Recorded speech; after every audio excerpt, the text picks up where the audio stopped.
নমস্কার সবাইকে। এখন সকাল ৬টা বাজে। আমরা সবাই মিলে রওনা দিয়েছি নৈহাটির উদ্দেশ্যে। আর এখন 8:30 বাজে, আমরা সবাই পৌঁছেও গেছি। গতকাল ছিল আমার বোনের জন্মদিন, তো আজকে আমরা সবাই ভাই বোন মিলে প্ল্যান করলাম যে বড় মার কাছে পুজো দিতে যাব। তো আমরা ডালা নিয়ে লাইনে দাঁড়িয়ে আছি। আর এখানে একজন ভদ্রলোকের খুব মনোবাঞ্ছা পূর্ণ হয়েছিল, তো সেই জন্য উনি দণ্ডি দিচ্ছিলেন। আর এত বড় লাইন যে কি বলবো, প্রায় আমাদের আগে 450-500 জন তো আছেনই, প্লাস আমাদের পিছনে তো 900-1000 বেশি হয়ে যাবে। আর এখানে বড় মা লেখা তিলক করাচ্ছিলেন কিছু মহিলা, সেখান থেকে আমরা তিলক করে নিলাম। আর আমরা সবাই অধীর আগ্রহে লাইনে দাঁড়িয়ে আছি কখন মাকে দর্শন করব।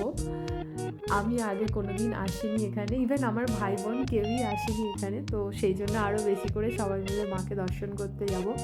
আর ফাইনালি দেখো মায়ের মন্দিরের কাছে লাইনটা চলে এসছে। মানে এত এক্সাইটমেন্ট লাগছে যে কি বলবো তোমাদের, তোমরাও আমার ফোনের মাধ্যমে দর্শন করে নাও।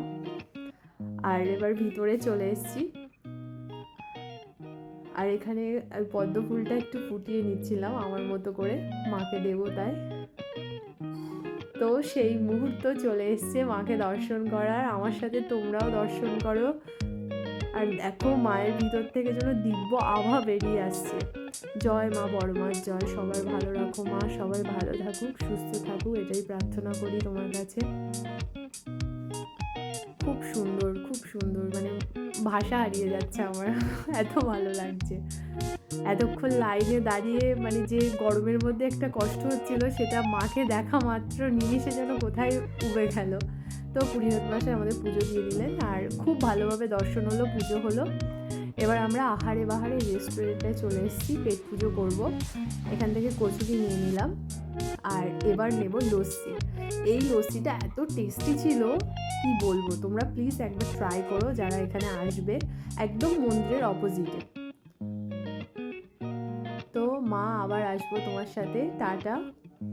এখান থেকে একটু ডাব খেয়ে আমরা গঙ্গার ঘাটের দিকে গেলাম। আর এখন ভাটা চলছে বলে মা গঙ্গা একদম অনেকটা ভিতরে চলে গেছে। তো মা গঙ্গাকে দর্শন করলাম। এবার বাড়ির পথে উদ্দেশ্যে রওনা দেব। আর এখানে দেখো কি সুন্দর পদ্ম ফুল। এবার একটু আখের রস ট্রাই করলাম। এই ছাগলটা দেখো আমার গায়ের মধ্যে চলে আসছিল। আর বোন বললো পেয়ারা মাখা খাবে, তো আমরা একটু পেয়ারা মাখা নিলাম। তারপরে কদবেল মাখাও ট্রাই করলাম, মোটামুটি ভালোই লাগলো। তো আজকের এই দিনটা আমরা এইভাবে কাটালাম, তোমাদের সামনে তুলে ধরলাম। কেমন লাগলো অবশ্যই জানিও। নেক্সট টাইম দেখা হচ্ছে আবার নতুন কোনো ব্লগে। ভালো থাকবে, সুস্থ থাকবে সব।